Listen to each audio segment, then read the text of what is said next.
conversation is going round. People talking about the colors come to town. Fresh as a summer breeze, she'll take you by surprise. Good morning and welcome to another episode of Fresh Waves here on Whistle FM. We have a terrific show lined up for you this morning, as always. Every show we do, you can learn something new, you can experience something new, you can find out something about yourself that you might have not known before, you can get little tips to how to make your life a little bit better and bring joy and fascination into your world. So today is no different. We'll be talking a little bit later with Angela Dacey from Live Life Colourfully and all the things that she does, because the list is so long. If I do it now, we'll be here till 10:30. So I do have to give a big shout out to Reese's Market and Bakery for the lovely muffins that they've provided for the studio this morning. They're at 5758 Main Street, and go in and check out all the great things that they had. Apple and cheddar muffin. It was delicious, let me tell you. And filling in for the one and only Jay Rumble, we have Pat D. Tamlin. Good morning. Big shout out to Jay. Jay's a little under the weather today, so we're giving him a big shout out down there at Markham Stouffville Hospital, and we wish him all the best and hope that he recovers really quickly. I'm your private nurse, Jay. Call me whenever you need. Oh, there you go. Yeah.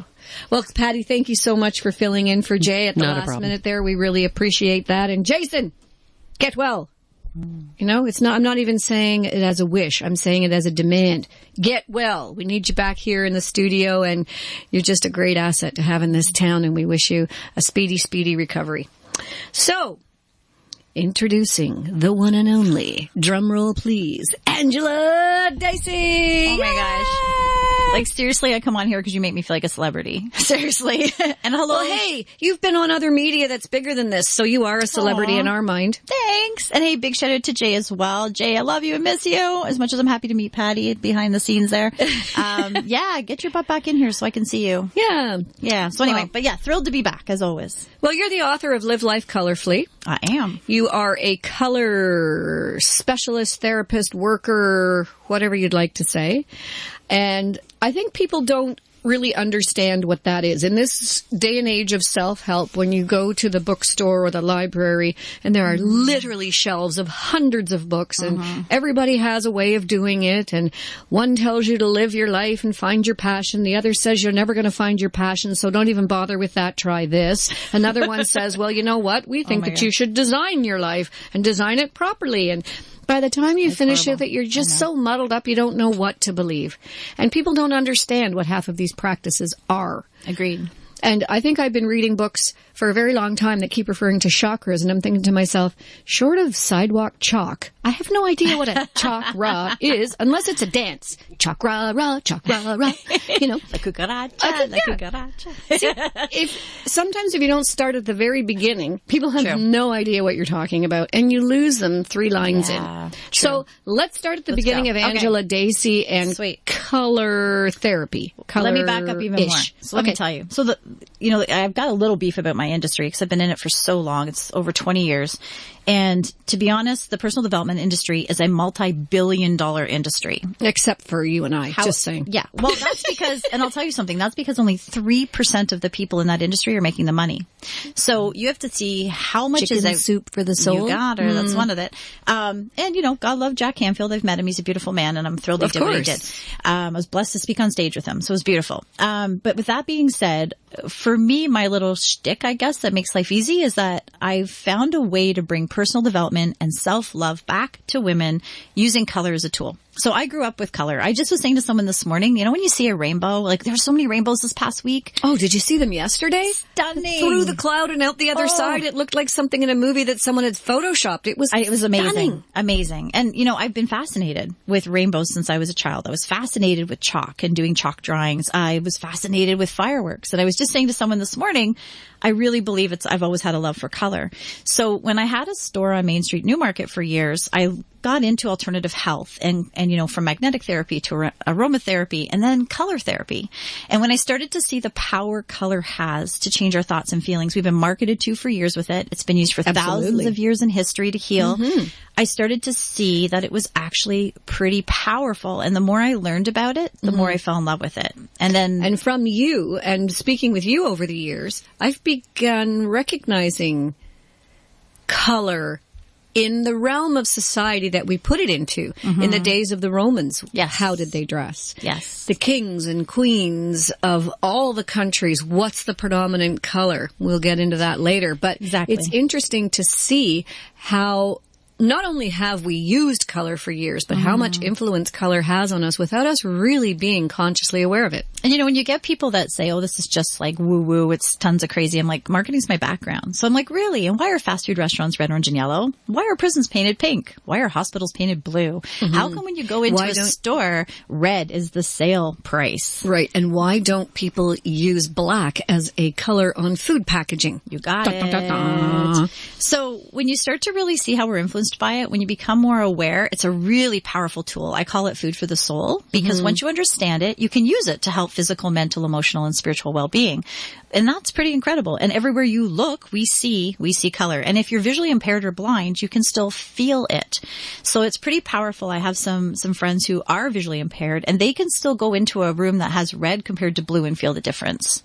They know. So once you understand there's a study that shows that people who are blind, visually impaired, if you put a red cloth in front of them and a black cloth and ask them to hover their hands, they will tell you which fabric, right or left, has the color and which doesn't. Exactly. And that's a pretty interesting thing. So pretty powerful tool that we have. And then imagine if we can use that for ourselves to actually help us through depression, get over judgment and guilt issues, maybe find more connection and belief to the divine, or move forward with our passion and release fears. Imagine if we can use it for that. So that's why I wrote the book. The book is very simplistic because I don't believe in these huge books. Like I said, it's a multi-billion-dollar industry where I don't find people really even finish half the books they start. So it's very, very simplistic to just say, hey, you know what? If I'm attracted to green, what's that mean? Here's 3 pages on it. Go read it and see what it's about for you. Or maybe you're going to be like, I don't have any blue in my closet. What's that about? Aha, now we know. So it's interesting simple. In your book, I must say, one of the things I like is the abnormally large print that allows me to read any time of day with or without my reading glasses. And I like the size of it. I can take this anywhere I go. If I have to take one of these big books, and there's many that I've read, and the first 5 chapters are really interesting. 6 and 7 are a little bit of recap, and the last 10 are a waste of paper. It's the same thing over and over and over There's again. Too much to create action. Like, it's one thing to have awareness. It's another. Then you go into acknowledgement. But if you're not going to take action, you're never going to change. So we're in a realm right now where awareness is huge, and there's books on every topic you can possibly imagine to somehow help us find more happiness in life. And great. But if the awareness is there, but you're not taking action, it's not doing anything. So I wanted something very simplistic. And I mean, whether it's my courses or whether it's my talks or whether it's anything, at the end, it comes down to what action are you taking to actually make that shift and change? Because otherwise, don't invest the money. Like, seriously, don't. Like, to me, you can get awareness and that's great. But if you're not going to take action to make the shift, then you're just wasting money. So I think your next book should be How to Take Action, because it's really easy to sit and read tons and tons of stuff. Yeah. It's really easy to sit at night and watch a TED Talk or some other form of YouTube entertainment that's going to teach you why and how you're all messed up. Right. And the piece that seems to be lacking for me is that, now, how do you deal with this? How do you get going? I'll make a food journal for 2 months. All right. By the end of that 2 months, I'm so sick and tired of making a food journal that I really just throw it in the garbage and walk away. Right.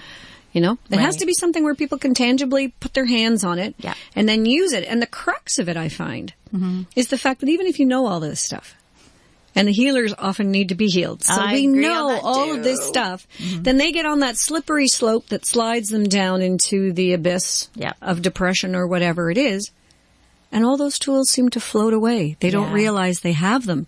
Well, that's something really powerful to bring up because in 22 years of having my own company, I've been working probably in 25-ish or so for just myself. But when somebody who's in this industry goes through a downward spiral, which happens. I went through a divorce and my son was ill and then my dad died and then I moved for the first time in my life and had a renovation. I mean, you name it. I was like comatose for a few years, to be honest. I had to step back because how can I help people if I need to help myself? Mm-hmm. And I really felt that I needed to embrace the tools that I'd already been teaching for years. So it's great that I healed my own story through things. It's great that I helped, myself, but now I had to really take a look at that. So, I mean, I'm definitely someone who not just speaks it, I've lived it and I use it. So I know it works. And I mean, that was years ago and now I'm feeling a million times better.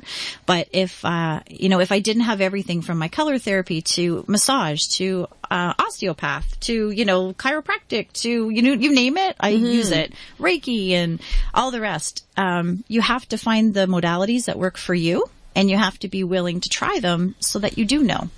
And I just find that, that's one reason I think I'm so passionate about it is that not only do I really believe in it, I've used it and I know it works. Okay, we've got to take a little break, and when we come back, we'll talk about how you used it, how you were able to find the courage and the sense of mind while you're going through all the muck.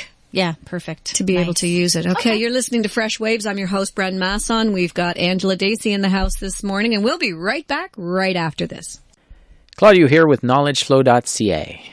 If your family has been the victim of cybercrime, cyberbullying, or malicious privacy abuses, you're not alone. It's happening every day and sometimes carries tragic consequences, as we've seen in recent news. What's the solution? Don't internalize it. If it's an urgent issue, call the police immediately. If, however, you would like professional advice, you can confidentially email report@knowledgeflow.ca and get some ideas for dealing with social media, instant messaging, webcams, hacking, identity breaches, etc. Remember to visit knowledgeflow.ca on Facebook and potentially arrange a seminar for your community center, your school, or your Board of Education. Hey everyone, this is Lil J. Join me every Saturday night at 11 p.m. Eastern for The Block Party, a 2-hour journey of the best in the Canadian underground dance music scene, featuring tracks and DJ mixes from Canada's emerging artists, from the disco hits of the 70s to the latest dance floor fillers. No lineups or cover charges, it's your weekly free access to the beats that are packing dance floors in Canada and around the world. The Block Party, Saturday nights at 11 p.m. Eastern, right here on 102.9 Whistle FM and online at whistleradio.ca.